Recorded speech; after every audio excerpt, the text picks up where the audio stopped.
Êxodo, número 14, versículo 10 em diante. Amém? Quem achou, diga amém. Amém? Êxodo 14, versículo de número 10.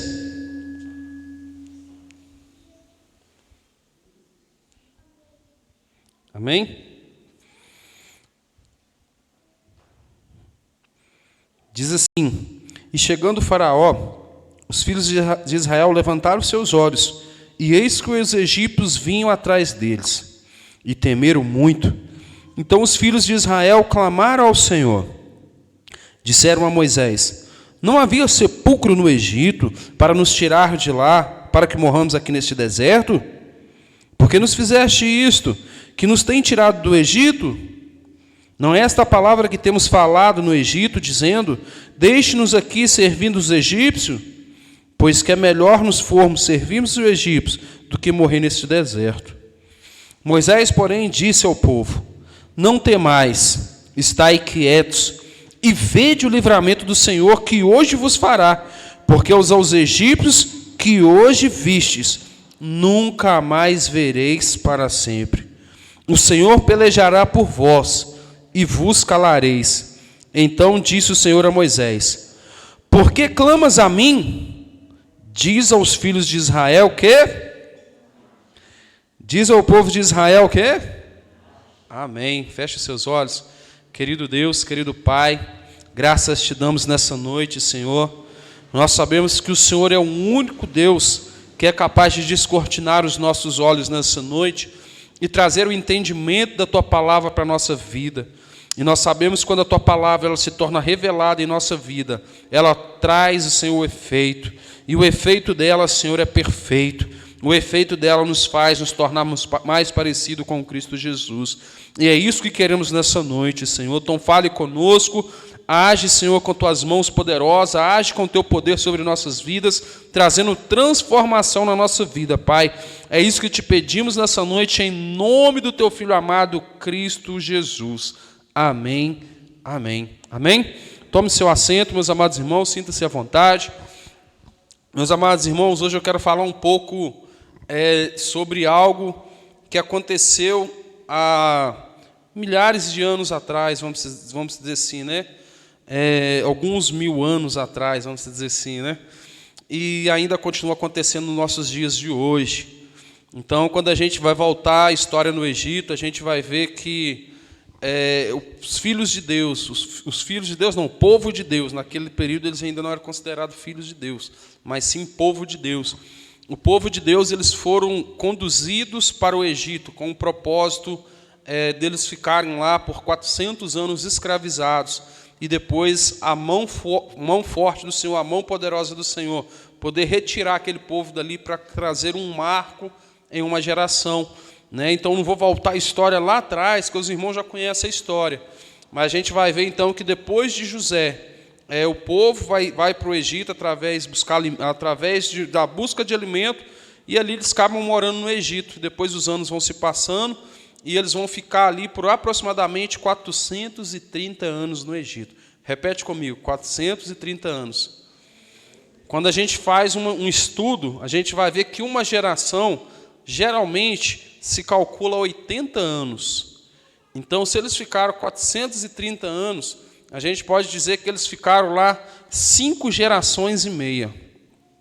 Então, ali ficou o avô, o filho, o pai, neto, bisneto, tataraneto, já nem sei o que mais ficou lá. Então, foi 5 gerações e meia ficaram no Egito. E sabe o que era interessante? Que eles eram um povo escolhido de Deus. Eles eram um povo que vivia numa terra onde Deus tinha contato com eles, Deus falava com eles todos os dias. E quando eles passaram essas 5 gerações e meia no Egito, uma das coisas que eles perderam foi o contato com Deus. Não foi porque Deus cortou o contato com eles, foi porque eles pararam de buscar a presença de Deus. E por incrível que pareça, além deles pararem de buscar a presença de Deus, sabe o que eles começaram a fazer? Eles começaram a praticar uma cultura diferente. Eles começaram a praticar a cultura dos egípcios, uma cultura onde eles adoravam outros deuses. Eles tinham ali o faraó como Deus, né? Muitos se encurvaram diante de Faraó como Deus. E quando a gente vai lembrar da história lá no início, antes deles irem para lá, a gente vai ver que José, quando ele entra no Egito, os egípcios eles tinham o hábito de cultuar Faraó como Deus. E José foi um grande homem que teve a ousadia de entrar no palácio do rei e desafiar o rei em não dobrar o joelho diante do rei. Quando eles pediram para ele se prostrar diante do rei, do Faraó, ele falou assim: eu só me prostro diante do Deus vivo, Deus de Israel. Né? Entre aspas, ele quis dizer o que para Faraó? Você não é Deus, eu não me encurvo diante de você. Né? E a gente vai ver então que ali vai acontecer alguns desafios e depois todo mundo vai reconhecer que existia um Deus, né? Um Deus verdadeiramente, que José estava ali falando sobre ele, que ele era superior a Faraó. Né? Só que o incrível que pareça, a história de José vai passar alguns anos e alguns faraós, algumas pessoas vão esquecer de José. E esse povo que foi para o Egito por causa de José, eles começam então a esquecer também da história de José e começam a adorar aos deuses do Egito. E 5 gerações e meia se passam. E eles aprendem então a cultura que não era aquilo que Deus tinha preparado para eles. E isso é muito importante a gente entender isso, irmão, porque talvez tem pessoas que estão aqui nessa noite que teve o privilégio de nascer num berço cristão. Quem aqui teve o privilégio de nascer num berço cristão aqui? Quem aqui nasceu numa família cristã? Então, quem nasceu na família cristã, Deus de pequeno, os pais já ensinam os caminhos corretos do Senhor, não é? Ensina os princípios da palavra de Deus. Mas quem não nasceu numa família cristã, ele tende a aprender a cultura que não é aquilo que verdadeiramente Deus quer para aquele povo. Né? Por exemplo, hoje em dia, quando a gente vai nos ensinos seculares, vamos dizer assim, que comparado ao Egito do dia de hoje, quem aqui já viu aquela pessoa quando vai casar, pessoas falam assim: eu vou casar, vamos ver se vai dar certo. Não é ver se vai dar certo, tem que dar certo, irmão. O projeto de Deus é dar certo, só que às vezes a gente está com a cultura anterior, aí dá aquela impressão que a gente tem que fazer um quê? Um teste. Né? Só que a gente precisa entender que dentro do casamento, ninguém é perfeito. Eu não sou perfeito, minha esposa não é perfeita. Se a gente for tentar dar certo, vai dar certo? O que vocês acham? Não vai dar certo. A gente precisa fazer dar certo, é diferente. A gente pega o respaldo da palavra de Deus e aplica na nossa vida. Porque meus pensamentos é um, meu sentimento é um, meu gosto é um, da minha esposa é outro, a minha forma que eu fui ensinado, que eu aprendi é uma. Eu sempre falo isso, né? Quando a gente casou de pouco, a gente tinha uns atritos lá em casa, dando um exemplo, né? Uma brincadeira, assim, um atrito. Vai fritar um ovo. Aí, eu particularmente, eu gosto do ovo, que eu aprendi na minha casa, fritar o ovo com óleo quente. Aí você frita o ovo com óleo quente, o ovo fica crocante, fica aquela coisa maravilhosa, né? Mas a minha esposa aprendeu a fritar com óleo frio. Aí o ovo já não fica crocante. Fala: nossa, o ovo aí está muito ruim. Mas para ela, daquele jeito é bom, e do jeito que eu faço, para ela é ruim. Entendeu? Então, se a gente ficar tentando dar certo, vai dar certo? Não vai. Aí a gente tem que fazer o quê? Ter bom senso. Eu aprendi desse jeito, meu jeito está certo. Mas ela aprendeu do outro jeito, o jeito dela também está certo, está tudo certinho, gente. Então é isso que a gente precisa entender, que dentro do casamento a gente não vai ter o mesmo pensamento, a gente não vai ter a mesma linha de raciocínio. E isso, se a gente não tiver esse entendimento, as coisas não vai dar certo mesmo. Só que a gente vem, então, de uma cultura onde aprende muitas coisas que não é os princípios que Deus quer para a nossa vida. Talvez você veio de um lar, né, onde a sua família não adorava o Senhor, elas não tinham o hábito de adorar o Senhor. Talvez tem pessoas que estão aqui que veio de um lar onde os pais eram alcoólatras, onde os pais bebiam, brigavam com a esposa, ou a esposa brigava com o marido, e vem com uma desorganização familiar completamente, uma desestrutura familiar absurda. E a gente então passa a entender que casamento é aquilo ali. Tanto que hoje em dia, quando você olha para muitos jovens, você vira para os jovens e fala assim: você quer casar? Quer casar, Nilson?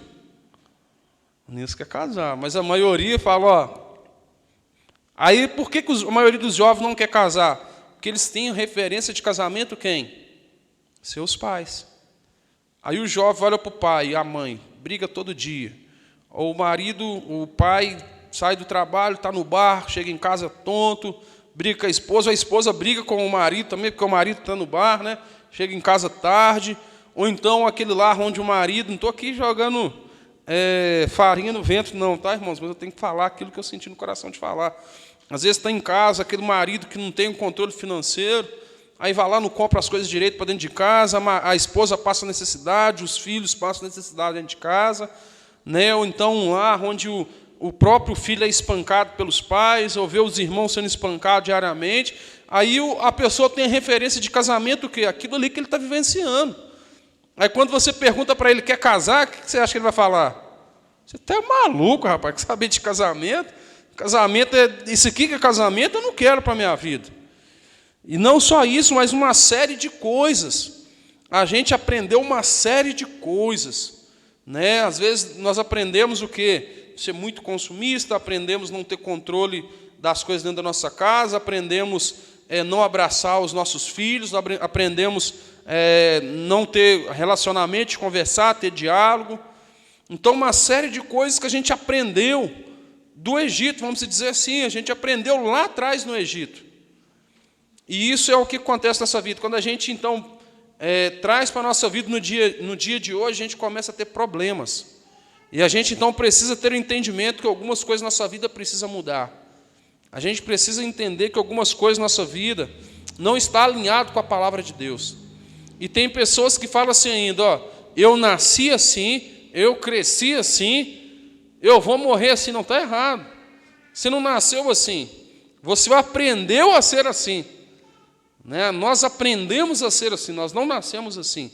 E se a gente aprendemos a fazer algumas coisas, nós também podemos aprender a desaprender e aprender coisas novas. E o interessante, quando a gente passa a ter esse entendimento, quando a gente pega lá então, o Evangelho de João, capítulo 8, versículo 32, ele diz assim, conhecereis a verdade, e a verdade vos libertará. Né? Só que acontece, muitas vezes a gente não quer conhecer a verdade, porque a liberdade ela vai nos forçar a sair da zona de conforto. Então, quando eu volto para aquele povo que estava no Egito, eles estavam confortáveis no Egito. Lá tinha pepino, lá tinha repolho, lá tinha chuchu, tinha comida todo dia, irmão Nilson. Lá tinha a garantia de teto, tinha garantia de lugar para dormir, tinha garantia de roupa. Não era das melhores, mas tinha garantia. Então, eles tinham garantia, embora não era o que Deus queria para eles, mas era algo que eles sentiam seguros. Então, a gente precisa entender que tem coisas que estamos colocando em lugar de segurança hoje que não é o que Deus quer para a nossa vida. Por isso, a gente precisa fazer isso aqui, examinar a palavra de Deus. A gente precisa examinar a palavra de Deus. Será que a forma que eu estou lidando no meu trabalho é a forma que Deus quer para a minha vida? É a forma que Deus tem me orientado através da palavra? A forma que eu tenho conduzido o meu lar, minha família? A forma que eu tenho tratado a minha esposa? A forma que eu tenho tratado os filhos? A forma que eu tenho lidado com meus vizinhos, com os meus familiares? Ah, mas é confortável, eu nasci assim, eu aprendi assim. Mas às vezes não é o que Deus quer para a nossa vida. E a gente precisa então fazer o quê? Conhecer a verdade, para que a verdade possa nos libertar. E quando a gente começa então a conhecer a verdade, a gente começa então a conhecer mais de Cristo, porque a verdade é Cristo. E Jesus ele fala, eu sou o caminho, a verdade e a... Então, se nós conhecemos a verdade nos liberta, não é? Então, se a verdade é Cristo, então nós estamos conhecendo a Cristo. Aí, quando a gente pega lá 2 Coríntios, capítulo 5, versículo 17, se não me falha a memória, ele diz assim, se alguém está em Cristo, nova criatura é. As coisas velhas se passaram, e eis que tudo se fez. Então, é exatamente isso que o Senhor está nos chamando para fazer nessa noite. Ele está nos chamando para a gente conhecer a verdade, para ela nos libertar. E quando a gente conhece essa verdade, que é Jesus, nós então nos encontramos em Cristo Jesus. E quando nós estamos em Cristo Jesus, coisas velhas, elas vão se passar da nossa vida. E nós vamos começar a viver algo novo. Só que o interessante, eu quero chegar nessa parte, essa parte que eu quero enxergar. Aquele povo, eles ficaram 5 gerações e meia no Egito, não ficaram? Só que Deus convidou eles agora para eles viverem algo novo. E Deus começa a trazer aquele povo para viver algo novo após a celebração da Páscoa. Todo mundo vai lembrar que a última praga, quando o anjo da morte vai passar ali matando todo mundo, eles obrigatoriamente tinham que matar um cordeiro, tinham que assar aquele cordeiro, comer a carne do cordeiro, aspergir o sangue na porta, não era? Aquilo ali seria o simbolismo da nova aliança em Cristo Jesus no Novo Testamento. Então, após aquilo ali, eles vão sair do Egito, eles estão sendo libertos do Egito. Ou seja, quando nós conhecemos a Jesus, a verdade, nós estamos sendo libertos. Jesus está marcando um novo tempo em nossa vida. E quando isso começa a acontecer, nós somos convidados, então, como já foi dito, a viver algo novo. E aquele povo, então, quando eles começam a viver algo novo, que era sair do Egito e caminhar para uma terra que manava leite e mel, eles começaram a ter alguns desafios. Eles começaram a viver algumas coisas de incerteza. Eles começaram a viver algumas coisas que traziam medo. Eles começavam a viver algumas coisas que tiraram eles da zona de conforto. E hoje é exatamente isso que o Senhor quer fazer conosco. Ele quer nos tirar da zona de conforto. Ele quer nos tirar do local onde a gente consegue ver com os nossos olhos aonde nós vamos chegar. Ele quer nos levar para um local onde a gente não consegue enxergar com os nossos olhos, mas Ele consegue enxergar, porque o que Ele tem para a nossa vida é muito maior do que aquilo que nós podemos imaginar. Os pensamentos que Deus tem para nós são pensamentos de paz e nunca pensamentos de mal. Então, o que Deus tem para nós, como já foi dito, é a melhor faculdade, irmão Nilson. O que Deus tem para nós é o melhor negócio, irmão Vandinho, que tem os negócios próprios. É o melhor na sua empresa. O que Deus tem para nós dentro do emprego é o melhor dentro do seu trabalho. O que Deus tem para você, irmão Leandro, é muito maior dentro da empresa que você está. O que Deus tem para nós dentro do nosso relacionamento, para aqueles que são casados, é um casamento que Deus idealizou no céu. É isso que Deus tem preparado para nós, mas para que nós possamos começar a viver essas coisas, nós precisamos abrir mão de coisas antigas. Nós precisamos sairmos daqui com essa mentalidade, que nós precisamos abrir mão daquilo que não agrada o Senhor, daquilo que não é o padrão que Deus construiu, e precisamos começar a buscar aquilo que Deus tem preparado para nossas vidas. É isso que a gente precisa entender, senão a gente não vai conseguir viver algo que o Senhor tem preparado para nós. Ah, pastor, mas isso aí é uma vida de incerteza. É uma vida de incerteza. A gente não precisa ter certeza de nada, só Deus tendo certeza já é o suficiente. Fala para o irmão que está do seu lado assim, você não precisa ter certeza de nada. Deus tendo certeza já está suficiente. A gente precisa começar a viver um tempo. Nós estamos num tempo da igreja que, quando a gente voltava lá no passado, os irmãos que são mais antigos de caminhada, eles vão lembrar disso aí. Lá no passado, a gente andava muito mais pela fé. A gente andava muito mais pela fé. Hoje em dia, a gente anda muito mais pela razão. Por isso que, às vezes, a igreja está andando mais mobilizada. Então, a gente precisa começar a andar com atos de fé. Quando aquele povo eles saíram do Egito, eles estavam com a direção da terra que manava leite e mel, não estava? Só que no meio do caminho, olha que coisa interessante, tinha um trajeto mais curto para eles chegarem na terra de Canaã. Era um trajeto certeiro, um trajeto seguro, um trajeto onde eles tinham certeza que eles chegassem seguro e rápido. Só sabe o que Deus fez com eles? Deus pegou aquele povo e fez eles dar a volta para um caminho mais longo. É como se fosse assim, irmão Vandinho. Imagina que você precisa ir em Barbacena, irmão Vandinho. É fácil você sair do trevo aqui e já pegar a BR ali e ir embora para Barbacena, né? Sabe o que Deus fez com eles? Fez eles dar a volta, eles foram lá em São João del Rei, deu volta por lá, saiu em Prado, saiu em Douro, lá para lá de lá, foi em Carandaí, saiu em Ressaquinha, deu aquela voltona para chegar lá em Barbacena, né? Aí a gente, como a gente é muito sábio, né? Às vezes a gente questiona a Deus. Não, Deus está de brincadeira comigo. O caminho aqui é muito mais perto, por que eu tenho que dar a volta lá? Porque nós não conseguimos enxergar o futuro. E às vezes tem coisas que Deus pede para nós fazer que parecem ser coisas difíceis. Parece que são coisas que não é o ideal. Só que Deus, Ele consegue enxergar além do que nós podemos enxergar. E aí, às vezes, quando nós entramos nessas rotas que Deus nos dá, nos traz insegurança. E essa insegurança veio para o povo de Israel. Porque Deus mandou eles sair pela rota do Egito. Eles estavam indo no caminho e, de repente, Deus falou que não, volte para trás. Vocês vão parar aqui agora, na beira do Mar Vermelho. E eles pararam próximo ao Mar Vermelho. E eles ficavam ali, acampados. Gente, mas esse tempo que a gente deu essa volta aqui, parou, que a gente já podia estar na terra de Canaã, né? Por que a gente tem que dar essa volta e parar aqui, ficar acampado nesse deserto? não tem alimento, não tem nada. E de repente, então, a história diz que os israelitas, eles veem que o povo do Egito estava vindo. Então o faraó, né, é claro que Deus tinha endurecido o coração deles, mandou eles perseguir o povo, e ele ali com 600 cavalos, eles vão em direção ao povo de Israel. E o povo de Israel agora vê os inimigos vindo em sua direção e fala com Moisés. Moisés, será que não tinha sepulcro suficiente lá no Egito para que você pudesse deixar a gente lá e a gente ser enterrado lá? Nós não falamos contigo, Moisés? Deixa a gente ficar aqui no Egito, pelo menos a gente tem um lugar para ser sepultado. Você vê que aquele povo estava preocupado com o quê? Um lugar onde eles iam ser sepultados. E com isso eles começavam a fazer o quê? A murmurar, reclamar. Fala com o irmão que está do seu lado assim, reclamar, murmurar. Para de fazer isso, irmão. Em nome de Jesus. Está liberto em nome de Jesus.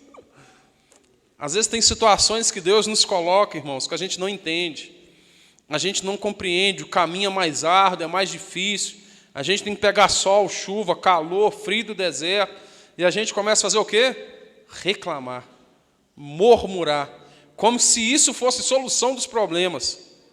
Não, deixa eu reclamar aqui que a situação vai resolver. Não vai resolver, irmão. A gente precisa entender, às vezes a gente está vivendo momentos de lutas, momentos de deserto em nossa vida, mas nós estamos na direção que Deus nos deu. Fica tranquilo, o deserto não é eterno, ele é temporário. O deserto é apenas para Deus concluir um milagre na sua vida. Então o povo não conseguiu enxergar aquilo que Deus tinha um milagre para fazer na vida deles. Deus queria mostrar para aquele povo que ele era Deus e também queria mostrar para o povo do Egito que ele era Deus e que não existia outro além dele. Talvez você tenha enfrentado momentos difíceis na sua vida, que você tenha perguntado a Deus, você tem questionado a Deus, você tem reclamado, tem murmurado, mas descansa no Senhor, entrega essas adversidades no Senhor, entrega no altar do Senhor, que às vezes Deus está permitindo você passar para isso, para Ele mostrar para você que Ele é Deus na sua vida. Para Ele mostrar para as pessoas que estão ao seu lado que Ele é Deus na sua vida. E a história então diz que Moisés fala para o povo, gente, aquieta o coração, acalma. Hoje mesmo vocês vão ver o livramento que Deus tem preparado para a vida de vocês. E os egípcios que vocês estão vendo, vocês nunca mais vão ver. Sabe por que Moisés afirmou isso com toda clareza, com toda certeza? Porque Moisés tinha intimidade com Deus. E Deus tinha falado para ele antes.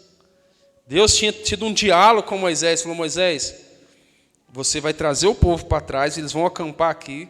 Eu vou endurecer o coração de Faraó, ele vai vir até vocês, e eu vou mostrar para Faraó que eu sou Deus. Então tem situações que você está se encontrando hoje, que parece que você está sendo prensado, que parece que você está sendo pressionado, que parece que não tem solução, que não tem saída na sua vida. Essa situação está apenas servindo para Deus mostrar que Ele é o grandioso eu sou na sua vida.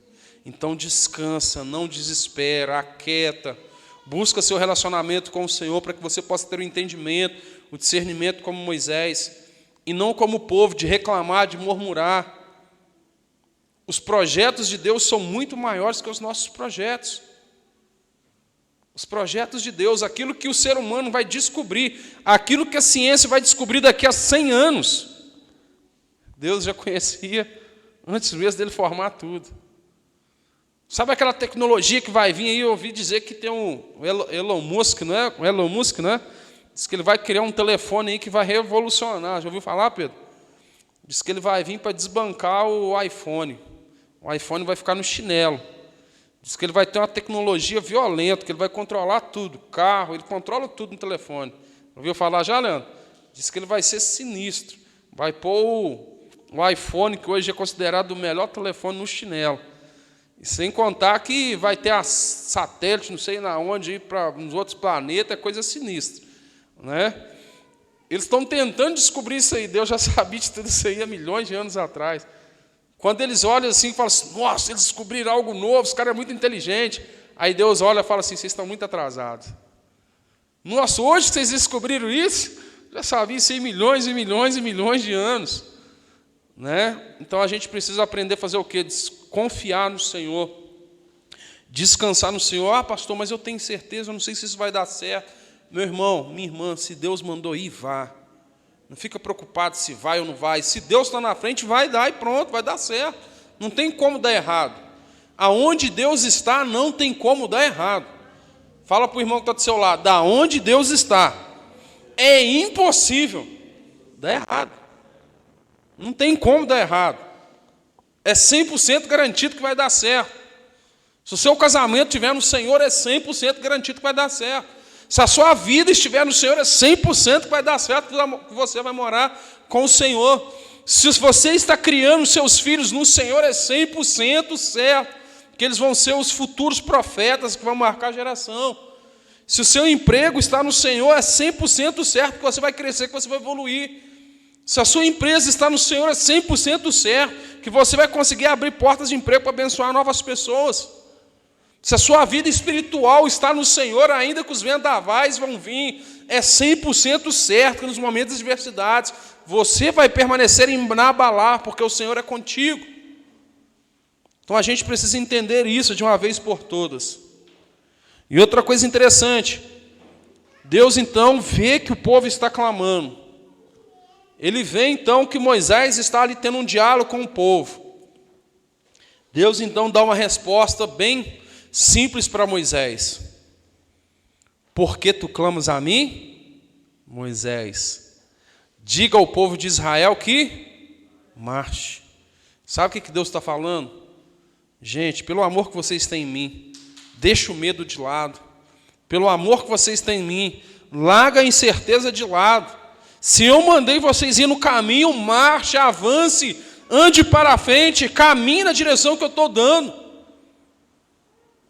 E a história diz então que Moisés pega o cajado, ele pega o bastão, ele toca nas águas, e o que acontece? As águas se abrem do ocidente para o oriente. Sabe como é que é interessante isso? Os historiadores dizem que quando ele tocou na água, sabe o que aconteceu? O mar abriu de trás para frente. O povo estava com medo, eles viram o exército do Egito vindo. Eles olhou para trás, estava o exército do Egito, olhou para frente, estava o mar. E Deus mandou eles andar para frente. Como que eu vou andar no meio das águas? Eles não conseguiam enxergar, mas o mar já estava sendo aberto. O mar não abriu da onde eles estavam para o fundo, eles abriu do fundo para... É assim que o milagre acontece na nossa vida. Às vezes o milagre acontece não é aqui nos nossos olhos, ele acontece lá na frente e ele vem arrancando todos os empecilhos, todas as adversidades, todos os obstáculos, para que você possa passar no mar seco. Fica imaginando aquele povo atravessando o mar, e olha para um lado, tá aqueles peixes grandão, tubarão. Nem sei se tinha tubarão naquele mar lá, depois até pesquisar se tinha. Passava os tubarão nadando assim, os peixinhos. Eles olhavam, as crianças, olha lá que legal, papai. Olha lá que legal. Olha que lindo. E o mar sequinho. E a história diz que quando eles terminam de atravessar o mar, quem estava entrando no mar para buscar eles, para tentar prender eles novamente? Os inimigos. E era isso que Deus precisava. Fazer eles passar para o mar a seco para aniquilar os inimigos deles. A história diz que depois que eles terminaram de atravessar o mar se fechou e engoliu o exército dos egípcios. Lembra lá atrás, quando Moisés falou? Esse será a última vez que vocês vão ver eles. Nunca mais vocês vão ver esses soldados, porque Deus já tinha mostrado para Moisés o que iria acontecer. Então Deus, Ele às vezes quer te mostrar o que vai acontecer na sua vida, o que vai acontecer na sua casa. Mas você precisa começar a ter confiança no Senhor. Ah, pastor, mas está com incerteza, vai com incerteza. Ah, pastor, estou com medo, vai com medo. Eu falo muito isso para as crianças, né? A Rafinha está ali, ela vai, ah, não quero lutar, não, estou com medo, vai com medo mesmo, não tem problema não. Ah, mas não quero fazer, não, vai, não tem problema não, vai com medo mesmo, eu estou com dor, vai com dor. Ah, mas hoje eu estou desanimado, vai desanimado. Não importa a forma que nós estamos, nós precisamos ir e confiar no Senhor. Amém? Então eu queria... Eu que falo isso. Falo assim, você fala assim. Fala assim, não falando. Fala que o pastor está mentindo no púlpito, não. Você me quebra. Ainda bem que tem testemunha aí do lado. Tem testemunha do lado aí que você fala. Então, amados irmãos, feche os olhos de vocês. Vamos fazer uma oração? Vamos agradecer o Senhor por este momento. E também quero que nessa noite você